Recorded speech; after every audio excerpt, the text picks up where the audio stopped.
Welcome back to my channel. और अगर अभी तक आपने केमिस्ट्री नहीं शुरू की अच्छे से, किसी भी रीज़न से आपकी केमिस्ट्री नहीं अच्छे से स्ट्रांग हो पाई, तो टाइम भी ज़्यादा नहीं है और इंपॉर्टेंट चैप्टर्स को आपको क्लैरिटी भी नहीं है बहुत वीडियोस देखने के बाद, तो आपके लिए वीडियो 100% है, क्योंकि इसमें मैं एकदम क्लियर कट बताऊँगी कि इंपॉर्टेंट चैप्टर्स ऑफ केमिस्ट्री के कौन कौन से हैं, जिसको आप करने से आपके 50 to 60% आपके जान लीजिए उससे ज़्यादा ही जो है चैप्टर्स कंप्लीट हो जाएंगे और इससे आपके मार्क भी बढ़ जाएंगे। मैं इसमें ये नहीं बताऊँगी कि सारे चैप्टर्स करना इंपॉर्टेंट है। अगर आपके पास टाइम नहीं है तो आप पहले इन चैप्टर्स को ज़्यादा ध्यान दीजिए और इससे आपका प्रिपेयर होगा और इससे आपको थोड़ा मोटिवेशन आएगा। इजी भी हैं, कुछ थोड़े मॉडरेट भी हैं, पर हाँ अगर आप इसको पढ़ते हैं तो आपके जेईई मेंस में अभी भी समय है अच्छे नंबर स्कोर करने के। तो हम बात करते हैं फर्स्ट फिजिकल केमिस्ट्री के मोल कॉन्सेप्ट को ज़रूर कर लीजिए, क्योंकि चाहे एक ही क्वेश्चन चाहे 2 क्वेश्चन बैठते ज़रूर है और इससे कई बार आईओसी से रिलेटेड क्वेश्चन पूछ लिया जाता है, तो इसलिए मोल कॉन्सेप्ट करना बहुत ज़रूरी है। और अब बात करते हैं एटॉमिक स्ट्रक्चर की। तो atomic structure very easy to scoring है, उससे एक क्वेश्चन ज़रूर आते हैं, ज़रूर से ज़रूर। तो ये बहुत ईजी भी, अगर आप इसको कर लेंगे तो जान लीजिए +4 नंबर आपके लिए ऐसे फ्री के मिल गए। अब बात करते हैं फिजिकल केमिस्ट्री की। मोल कॉन्सेप्ट हो गया, एटॉमिक स्ट्रक्चर हो गया। अब रिडॉक्स रिएक्शन कर लीजिए, इससे भी जान लीजिए एक question easy, very easy to scoring. Redox, ये सब इजी टू स्कोरिंग चैप्टर्स हैं। ये भी मोल कॉन्सेप्ट भी, एटॉमिक स्ट्रक्चर भी, रिडॉक्स रिएक्शन भी, ये सब इजी टू स्कोरिंग चैप्टर्स हैं बहुत ज़्यादा। और इसको करने से ना आपके क्लास 12 के कुछ ऐसे चैप्टर्स हैं जो आपको समझ में आएंगे, जैसे इलेक्ट्रोकेमिस्ट्री।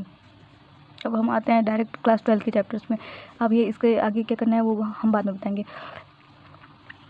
रिडॉक्स रिएक्शन करने के बाद आप केमिकल काइनेटिक्स को कंप्लीट करिए। केमिकल काइनेटिक्स एक ऐसा चैप्टर है जो बहुत इजी है और इसको पढ़ने के बाद अगर आप इसको पढ़ते हैं तो ये भी आपके लिए एक प्लस पॉइंट रहेगा। और इसको आप साक्षी बोरा मैम से पढ़िएगा, क्योंकि बहुत अच्छे से बता देंगे, बहुत अच्छे से, एकदम इजी। जिसको ये टफ लगता है ना चैप्टर, ये बहुत इजी चैप्टर है। और उसके बाद आता है 1 2 3 4 5 आता है इलेक्ट्रोकेमिस्ट्री। इलेक्ट्रोकेमिस्ट्री जो है अच्छा चैप्टर है, पर लोगों को उसमें थोड़ी टफनेस महसूस होती है, क्योंकि इसमें थोड़े क्वेश्चंस मॉडरेट लेवल के बन जाते हैं। जिसने अच्छे से पढ़ा है उसके लिए ही हो सकते हैं, जिसने अच्छे से नहीं पढ़ा है उसके लिए नहीं हो सकती, ये थोड़ा ईजी साइड। हाँ, बैटरी और सेल्स के बारे में भी पूछ लिया जाता है, थोड़ा ये थ्योरी बेस है, तो आप इसको भी याद कर सकते हैं। अब आता है 5th हमारा सोल्यूशन में आपको फ़ायदा मिल जाएगा। यहाँ से ही कॉन्सेंट्रेशन टर्म पढ़े रहेंगे तो आपको यहाँ फ़ायदा मिल जाएगा। और ऐसा नहीं है कि कॉन्सेंट्रेशन टर्म से क्वेश्चन नहीं आते, आप PYQ उठा लीजिए, आप देख लेंगे कि कितने क्वेश्चंस पूछे गए हैं। और मोस्ट इंपॉर्टेंट तो हेनरीज लॉ, डाल्टन लॉ, यही सब है। बट ये नहीं है कि एकदम आप कॉन्सेंट्रेशन टर्म छोड़ के चले जाएँ। इक्विलिब्रियम और थर्मोडाइनमिक भी है, पर मैं कहूँगी आप इनको तब प्रायोरिटी दीजिएगा जब आप इसको कंप्लीट कर लीजिएगा। हाँ, मैं जानती हूँ कि जो है इंपॉर्टेंट चैप्टर्स हैं, पर अगर आपको कुछ भी नहीं आता है फिर आप इतना हार्ड चैप्टर और इतना लेंदी चैप्टर उठा लेंगे तो फिर आपका टाइम भी जाएगा। और अगर प्लस आप उसको ग्रैप नहीं कर पाए ना तो आप डिमोटिवेट भी हो सकते हैं। इसलिए पहले इन सब चैप्टर को कंप्लीट करिए, उसके बाद अभी भी आपके पास टाइम है तो आप इसको कंप्लीट कर सकते हैं।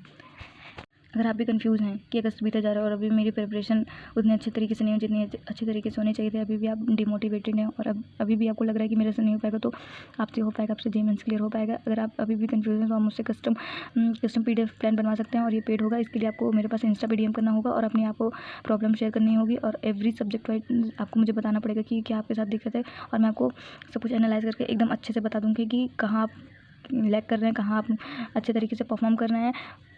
और अगर आपको PDF के साथ कॉल सेशन भी चाहिए अपनी प्रॉब्लम शेयर करने के लिए तो वो भी अवेलेबल है। तो इंस्टा पे DM करिए। और हाँ, ये एक पेड बैच होगा, और सॉरी मतलब ये पेड होगा। अब बात करते हैं आईओसी के इंपॉर्टेंट चैप्टर्स जो मैं 5 बताऊंगी मिलने। अगर आप उसे करना चाहें तो बहुत अच्छे तरीके से, बहुत ईजिली वे में कर सकते हैं। फर्स्ट है पीरियोडिक प्रॉपर्टी। इसको पढ़ने से ना आपको इसको अगर आपको नहीं आता तो पहली बात तो ये बहुत इजी चैप्टर है, तो आप इसको ज़रूर पढ़िएगा। और अगर आपको नहीं आता तो आप साक्षी बोरा मैम से, किसी भी जो आपके टीचर हैं उनसे पढ़िएगा, 1 शॉट में या लेक्चर में, आपकी मर्जी है।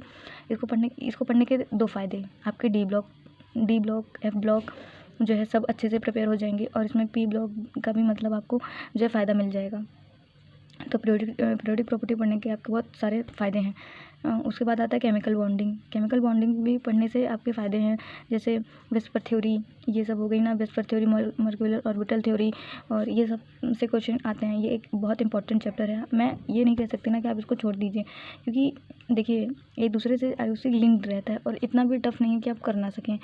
तो 5 चैप्टर करने के लिए मैंने कही थी कि आपके पास टाइम नहीं है, हाँ स्लो करिए, पर करिए, ज़रूर करिए। रिवाइज़ करते रहेंगे ना तो कुछ भूलेगा नहीं। और आईओसी एक ऐसी चीज़ है ना कि अगर आप पढ़ने लगेंगे ना तो बहुत ईजिली वे में आपको समझ में आएगी। उसके बाद आप कोऑर्डिनेशन कंपाउंड उठाइए। कोऑर्डिनेशन कंपाउंड पहले मुझे भी बहुत टफ लगता था, लेकिन जब मैंने इसको सिर्फ 15 मिनट में सिर्फ पढ़ा है ना, सिर्फ 15 मिनट दिन की बात बता रही हूँ, और रिवीजन को लेकर सिर्फ आधे घंटे, मेरी इतनी स्ट्रांग हो गई थी ना, इतनी स्ट्रांग, मैं आपको क्या बताऊँ। इसलिए कोऑर्डिनेशन कंपाउंड को भी रखना मस्ट है, क्योंकि 1 से 2 क्वेश्चन भी बैठ सकते हैं, ऐसे भी एक क्वेश्चन, इससे भी एक क्वेश्चन आ सकता है। और अब बात करते हैं पी ब्लॉक की। पी ब्लॉक से मतलब आपका पी ब्लॉक जो है, आप अपना सिलेबस देख लीजिएगा कि कितना आपसे पूछा गया। बाकी तो मतलब इसका जितना आपसे पूछा जाता है उसका 50% तो यहीं कंप्लीट हो जाता है। बस यूजेज, एलॉयज़, मतलब कुछ और चीज़ें जो एक्स्ट्रा हैं, जैसे कार्बन के यूजेस पूछ लिया, ये सब जो है इसमें से याद कर लीजिएगा। बाकी एसएच पी ब्लॉक का आपका आधा काम तो यहीं पूरा हो जाता है, आधा जो है आपको इसमें से कर लेना चाहिए। अब बात करते हैं 6 डी ब्लॉक की। डी ब्लॉक भी एक अच्छा खासा चैप्टर है, और इसमें से भी बहुत अच्छे क्वेश्चन उठते हैं। सबसे ज़्यादा डी ब्लॉक से उठते हैं, एफ ब्लॉक से उतने नहीं इसके हिसाब से, लेकिन हाँ इससे उठते हैं चैप्टर्स, मतलब क्वेश्चंस। तो आप इसको ज़रूर रिकमेंड करिएगा, क्योंकि 100% श्योर है एक नया क्वेश्चन बैठ जाता है। तो आईओसी के मैंने जितने भी चैप्टर बताए, अगर आप इसको कंप्लीट कर लेते हैं ना तो आप बहुत फ़ायदे में रहेंगे, specially in JEE mains paper. तो मुझे तो नहीं लगता कि इसमें से एक भी चैप्टर को आपको मिस आउट करना चाहिए, स्किप करना चाहिए। बाकी जो आपको ठीक लगे, बाकी तो मैं बिल्कुल 100% रिकमेंड करूँगी कि आपको ये सब आपकी कंप्लीट करना चाहिए। उसी का मैं आपको नेक्स्ट वीडियो में बताऊँगी कौन से इंपॉर्टेंट चैप्टर हैं। तब तक के लिए thank you so much for the watching video.